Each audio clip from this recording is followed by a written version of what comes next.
show is here. Yo, our mission is clear. It's time to change healthcare. Have no fear. Today is the day. This is the hour. Together, you know we've got the power. Drop the silos. We're all the same team. Experience, business, tech, and marketing. How can anyone be satisfied with the way things have always been? Yeah, we've tried. So join us now. Join the revolution. Consumer first health is the evolution. Status quo, more like status no. Yeah, this is the healthcare rap. Yo, come on, let's go. New choices, new platforms, new care models. In the healthcare of tomorrow, consumers win. But who will design it? What will it look like? And how long will it take? We're here to answer those questions with some provocative thinking about how to create the healthcare that people actually want. Ready to roll up your sleeves, look at the world a little differently, and explore the frontiers of consumer health together? Join us. This is the Healthcare Wrap. Welcome back. I'm your host, Jared Johnson, and here's what's going to go down today. We have the flavor of the week about Best Buy and Atrium Health's new hospital at home partnership.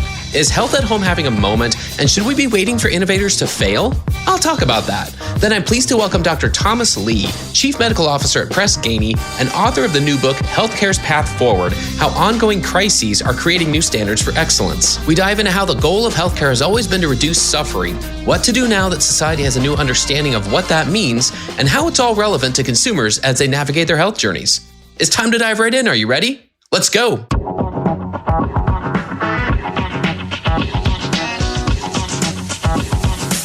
Flavor of the week. Have you heard? Healthcare is moving to the home. Okay, not all of it, and not everywhere, but health at home is having a moment, and it's gaining traction long after some speculated that it might just be a pandemic-induced fad. No, in fact, it turns out that health at home has real benefits when done correctly, and now the investments and headlines are becoming more frequent. A lot of bets are being made that providers can indeed deliver high-quality care to patients in the comfort of their own homes while helping reduce emotional and financial burdens on patients and caregivers. The latest news comes from Best Buy Health and Atrium Health, who announced a partnership to enhance the patient experience, tapping into specially trained Geek Squad agents to provide and set up in-home wearable technology that allows a patient's vital signs to be monitored remotely by care teams around the clock. But don't worry, these won't necessarily be the same guys who are setting up your home theater.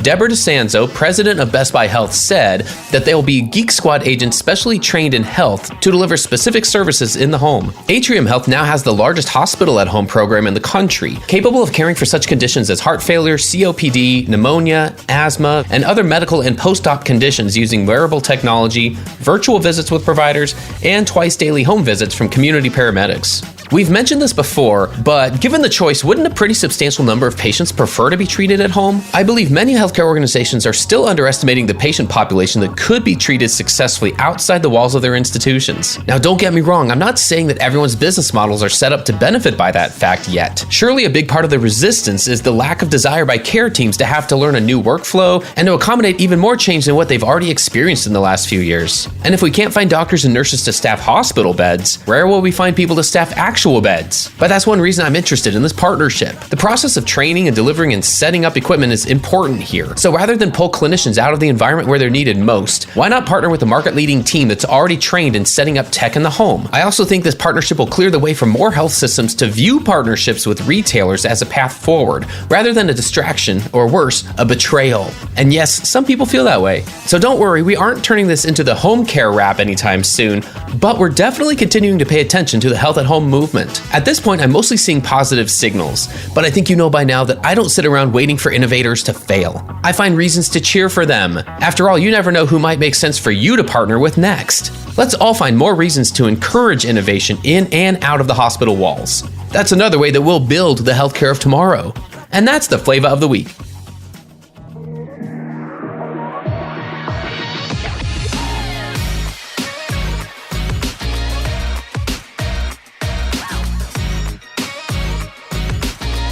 The flow. All right, everyone, let's get back into the flow. Give it up for Dr. Thomas Lee. Dr. Lee is the Chief Medical Officer at Press Ganey, and he's the author of a new book. It's called Healthcare's Path Forward, How Ongoing Crises Are Creating New Standards for Excellence. We're going to dive into that and everything about what that means and why Dr. Lee wrote it and what he hopes the industry can get out of it. But first and foremost, welcome, Dr. Lee, to the Healthcare Wrap. Well, thanks so much. Thanks for having me. Let's start with a quick summary of your background, like fill in some links for us in your bio. What did we miss? What else would you like our listeners to know about you and your background? Well, I am an internist and cardiologist, and I still practice, 1 day a week at Brigham and Women's Hospital in Boston. I've also been an editor and researcher. Like I'm the editor-in-chief for NEJM Catalyst, the New England Journal of Medicine spinoff focusing on healthcare delivery. But my main job is Chief Medical Officer for Press Ganey. And in those two roles of the Catalyst role and the CMO Press Ganey, I run around the country a lot. I see a lot of organizations, and I've got a pretty good feel for what we're going through. And the book is my attempt to lay out a path forward. That's great, because there's a lot that's needed here. And I think some of the areas we're going to dive into really help us understand what we've learned, but also what it teaches us about human behavior, I think, is kind of one of the connective tissues here. So tell you what, let's if I can get one more thing out of you, just because I think it's really interesting. A lot of people are asking career related questions these days. So before we dive into the book, I'm wondering, is there a piece of career advice that you've received over your life that you're just something that you'd want to pass on to people? At the very beginning of my career, my very first mentor, Lee Goldman, who eventually became dean at Columbia, he gave me the advice of you have to have a clear idea of what you want people to think of when your name comes up. We didn't use the word brand back then. That's kind of what we were talking about.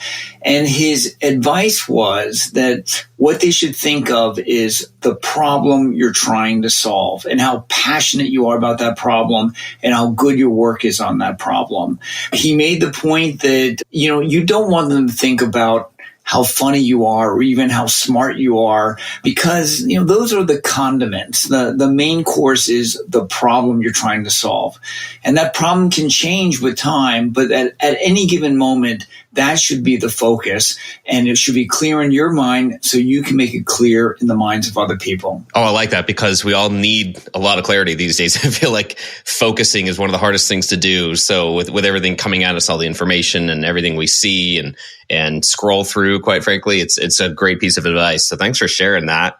Let's get into this. The book is called Healthcare's Path Forward. I know in it you discuss how the goal of healthcare has always been to reduce suffering. And I think this is a great setup because it's so true. But now we're at this point where society has this new understanding of what suffering means. There's a lot of different nuances you put into that. Let's start there. What do you mean by that? And how must healthcare organizations adapt? Well, as miserable as things have seemed in the last few years, I actually feel that we're actually better people now. We've got a deeper understanding of what really matters. When people are vulnerable, they get clarity. And I think that's been happening to us.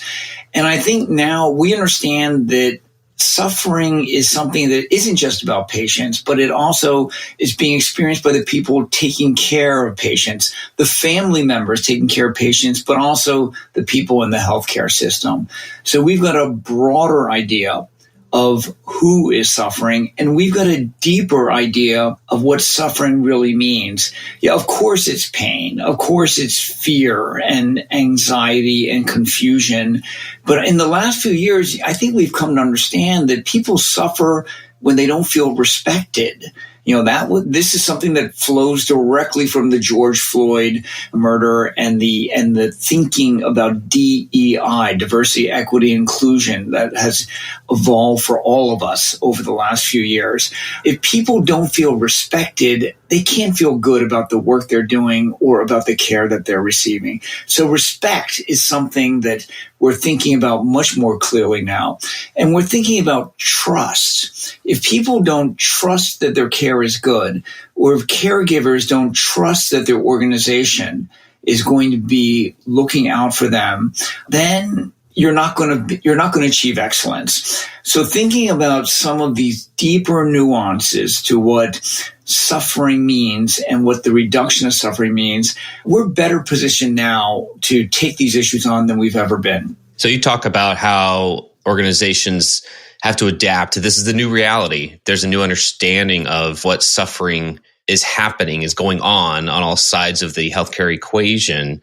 What are some of those ways that you talk about adapting, and how do we take some steps forward there? Well, in the book, I try to lay out the longer term problems that we have to take on that are not going away with the end of the pandemic. The pandemic is still puttering along, but we can see that life is never going back. And so we have to recognize there are long-term challenges. And I would describe some of them as trust from patients, trust from employees, feelings of safety, feelings of equity and inclusion, and then taking on the change in the marketplace.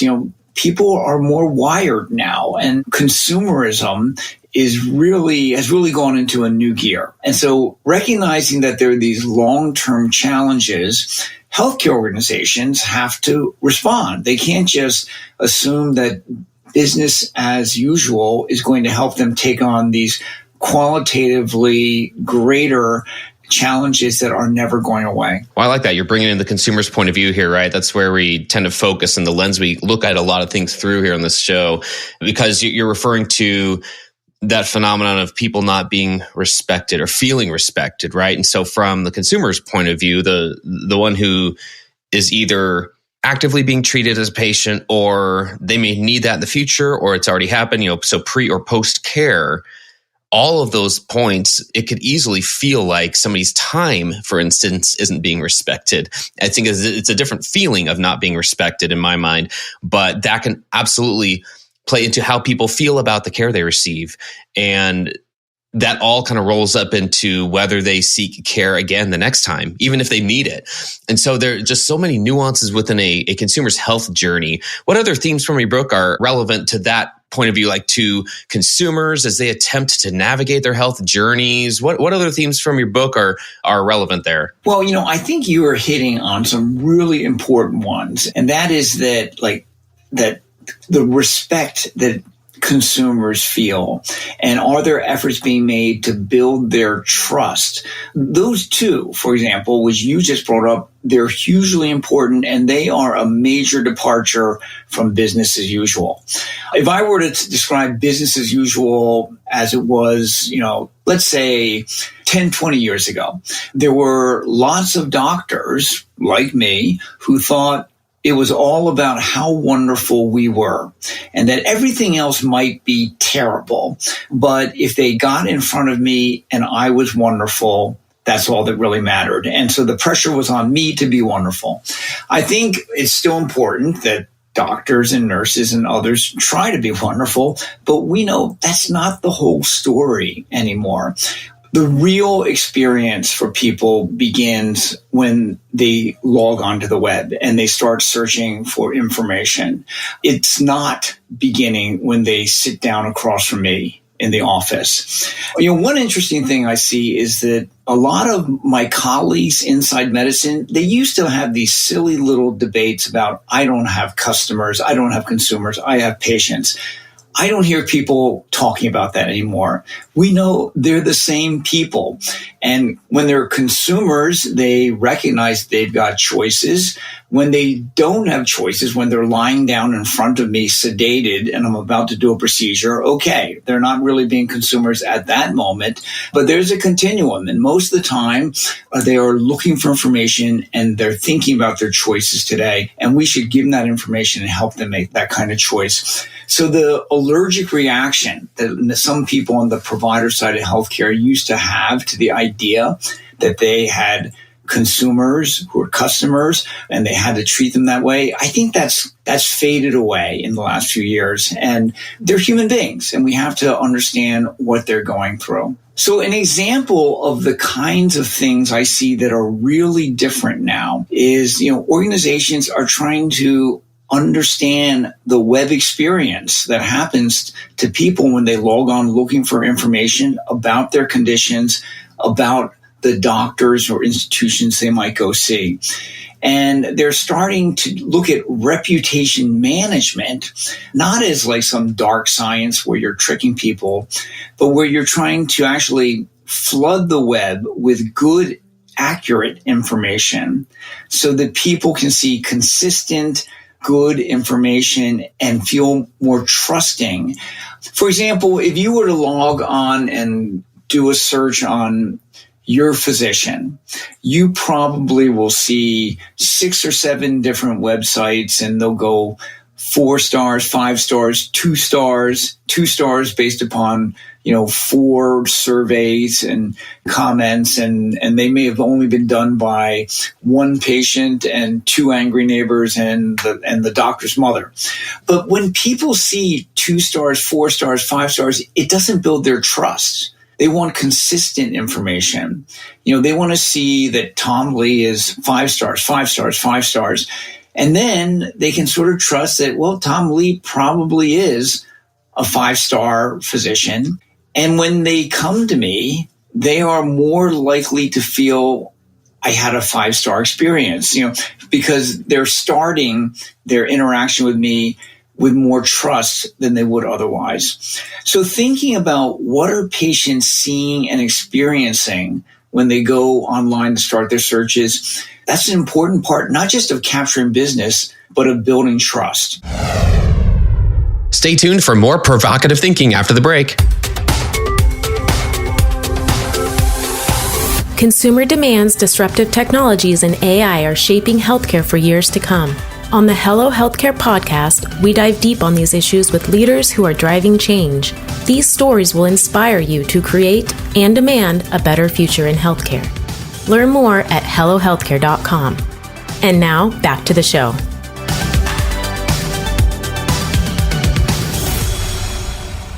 I love that part. Trust is always a part of the equation. I see different iterations of the equation of addressing consumers' needs, and trust is always a big part of it. So I'm glad you mentioned that. I can tell you it's interesting putting out content about consumers' needs in healthcare, which I've been doing for a few years now, because I still get pushback sometimes, and I think it's just one of those pieces where like there are words that we're still not used to seeing, or the way that things are phrased, we're just not quite used to hearing still in the industry. And one example is when I talk about designing around consumers' needs in healthcare, and let's make the transaction, there are transactional parts of the experience. Let's make those easier. I still get pushback a lot saying, well, you can't do any of that if it makes anything harder for the provider. And I'm thinking, exactly, they're not mutually exclusive here. I want to do both. Let's not do that at anyone's expense. Let's not make things easier and make it harder for somebody else. Like, that's not the automatic thing that happens when you make it easier on one side of the equation. The goal is to make it easier on both sides. And so anything as simple as making it easy to schedule, or the example you were giving, or just reviewing customer ratings and reviews of different providers. Let's make those parts easier. And I feel like it's hopefully the next evolution of the entire conversation around consumer-driven innovation in healthcare that we can get to. And I think we are in parts, but we still get pushback when we start going this direction in our conversation. I don't know, like, are you seeing the same thing? I think that pushback is going away, or it should go away. And when you get that pushback, you can steer them to me, because I think what our data show at Press Ganey very, very clearly is that when consumers/patients, which is to say any normal human being, when they have friction in their process of care, they cannot help but think, do these people care about me? And if they can't get this right, what else might they be screwing up? Like, if they can't answer their phone, if the information on the website is inaccurate, if they can't get an appointment in, a reasonable period of time, patients lose their trust, as they should. In the old days, when medicine was simpler, okay, maybe all that really mattered was what happened when they were sitting across from me. But today, I think everyone knows that medicine is much more complex, and it takes systems to take care of people. And when the systems aren't working, naturally, people lose their trust. So recognizing that friction and reducing it is a hugely important part of our work in healthcare forever. It really is so important to phrase it that way. I appreciate that. I feel like, I love this, this thought of a patient or a consumer, even before their care, reviewing ratings and online information about a provider, their profile, because it really does fuel so much of their decision. And one thing I've learned is that people will associate the name on that profile might be Dr. Lee, but the person they encounter first isn't going to be Dr. Lee. It's going to be someone else in the office, someone else in the group, someone else at the hospital.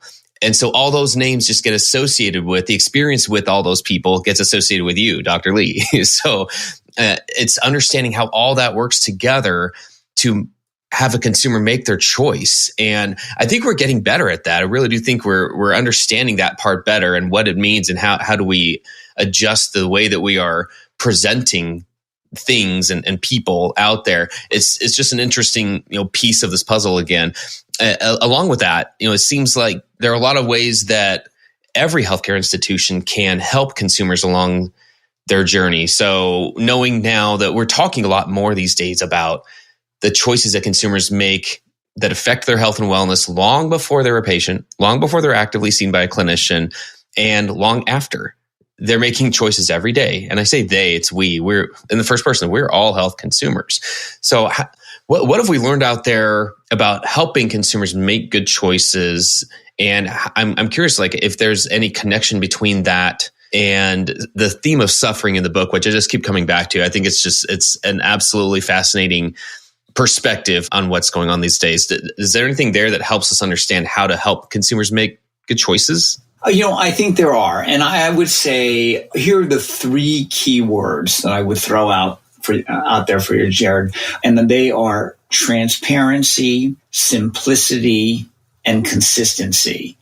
And I think, I would say 5-7 years ago, I did understand that transparency was a good thing, an inherently good thing, even if it's painful and scary for healthcare providers. They're always worried that the consumers won't be sophisticated enough to understand the data. But the more you show, the better. It's an important basic step in building trust. So just, sharing pictures of the doctors and so on, and sharing the comments from patients. This is the kind of step that helps build trust. It's respecting that people can make their own judgments and giving them information. So transparency is number one. Now, what I didn't understand until the last couple of years is simplicity and consistency. And there's a relationship between them. But basically everyone on the consumer side, on the patient side, on the caregiver side, everyone is overwhelmed these days by complexity. And we've got to make life simpler, even if it means giving up some of the variation. I can tell you that, I work at Brigham Women's Hospital and, Mass General Brigham Healthcare System, all the different orthopedic groups, for example, want to have their own web pages with their own special designs, but that stinks for consumers. Going to web pages and not knowing your way around, we all know that stinks. So giving people the same simple approaches and then having them be consistent so they're not feeling lost when they go to a new website, but it feels like you've been there before. Those two things are very, very important to characterize our interactions between systems and human beings, whether they're patients/consumers or parts of the workforce. Outstanding. That gives us a great roadmap. It gives us just like a north, a true north here, if you will, to reach for. And keeping those terms, transparency, simplicity, and consistency, keeping it that simple in what we're aiming for just gives us such a clear destination. I love that thought. And any other guidelines you see for balancing consumers' needs and clinicians' needs? Are there better ways to design experiences that don't add burdens to clinicians? When you think about why have we ended up with a system that is so confusing for people, I would say there are two forces, one good, one not so good. The good force is unbelievable medical progress over the last 10, 20, 30 years. It's incredible how much more we can do for patients today. And the flip side of that coin is that, oh my gosh, you have to have a whole lot of people working together, and they're still figuring out how to work together to meet people's needs. So part of the complexity is it comes from something great, medical progress, and I hope we never stop.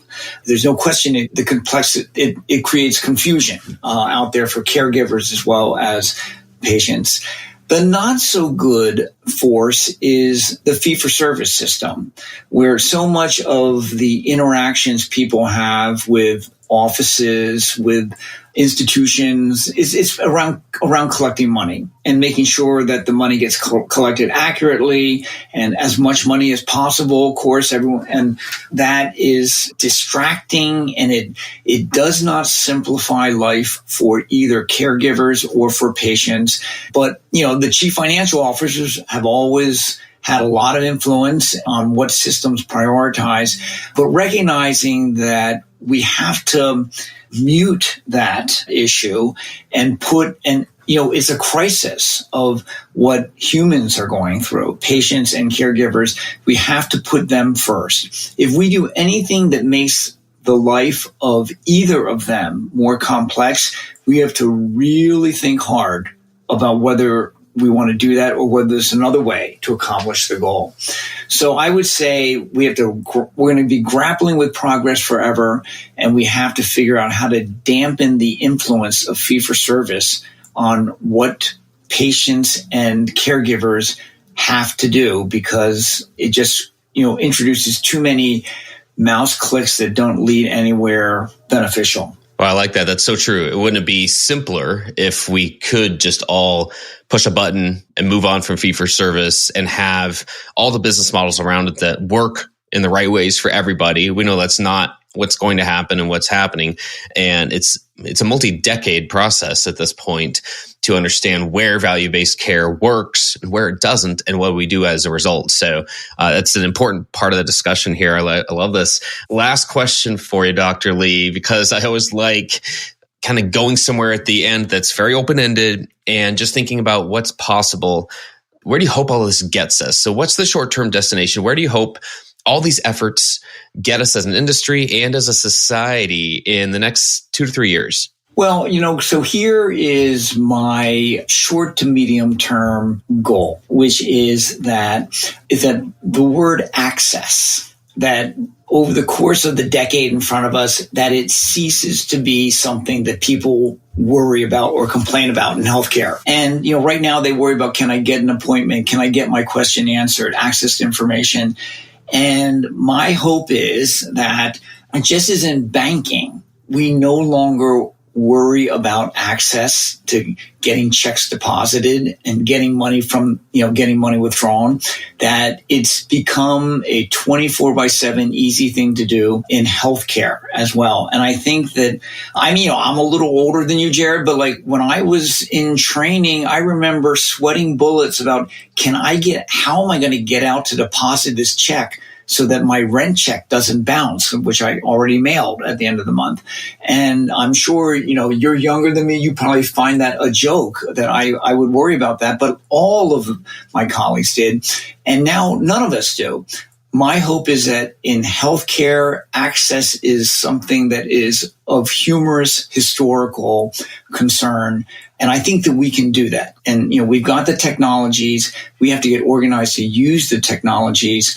And so that someday, not too far away, you won't have to talk to a human being to make an appointment. And you'll be able to get the appointment where you want, when you want, and that your questions answered without an appointment. I appreciate that. And it may surprise you. I remember those days, actually.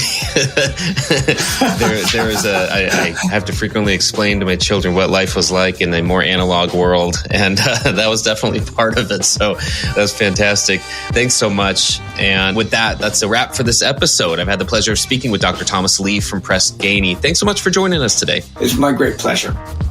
Thanks for tuning in. If you like what you heard, please spread the word. Tell your colleagues to tune in for all the awesomeness, then leave a review on Apple, Spotify, or wherever you listen. This show is produced by Shift Forward Health, the channel for changemakers. Subscribe to Shift Forward Health on your favorite podcast app, and you'll be subscribed to our entire library of shows. See our full lineup at shiftforwardhealth.com. One subscription, all the podcasts you need, and it's all for free.